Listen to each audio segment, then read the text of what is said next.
La détermination de ces jeunes patriotes congolais ne laissera jamais en vain le fils de Paul Kagame, agresseur de la République démocratique du Congo. L'Union des forces patriotes congolais exige le départ définitif et sans condition des terroristes du M23 de la RDC. Ils ont des options, soit mourir et rentrer corps sans vie chez eux, ou se retirer précipitamment du sol congolais, oubliant de retourner une fois de plus, ont-ils renchéri. En provenance de plusieurs groupements de territoire de Nyiragongo, ces Wazalendo affirment avoir érigé plusieurs positions sur toute l'étendue de Bukumu et les canons de tir sont orientés vers les camps de l'ennemi qui se cachent partout au Nord Kivu.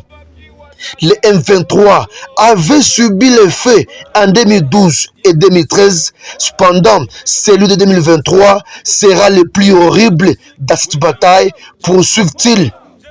L'aventure des Rwandais doit prendre fin car aucun centimètre de la RDC ne sera jamais laissé à un étranger, ont-ils conclu. PC, Union des forces de la défense patriotique congolaise. Notre objectif est de chasser un 23. Nous devons nous rassurer qu'ils ont laissé notre pays dans sa quiétude.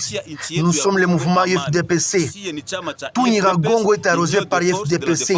Kibati, Klimanyoka, Kanyanja et Kanyaruchinya partout, les jeunes de Nyiragongo, nous sommes déterminés.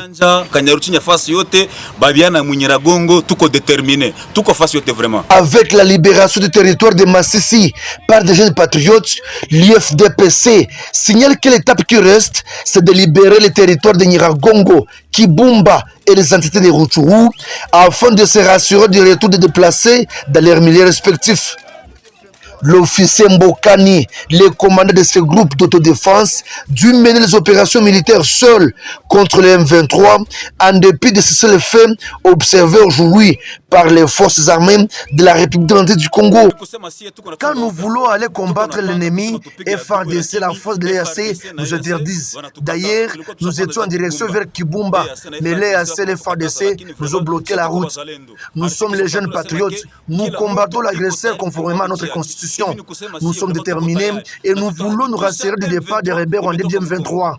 Pour rappel, le groupe armé IFDPC avait déclaré que sa création a été motivée par les messages des chefs de l'État invitant la mobilisation de tout Congolais de lutter contre l'ennemi agressé de la RDC.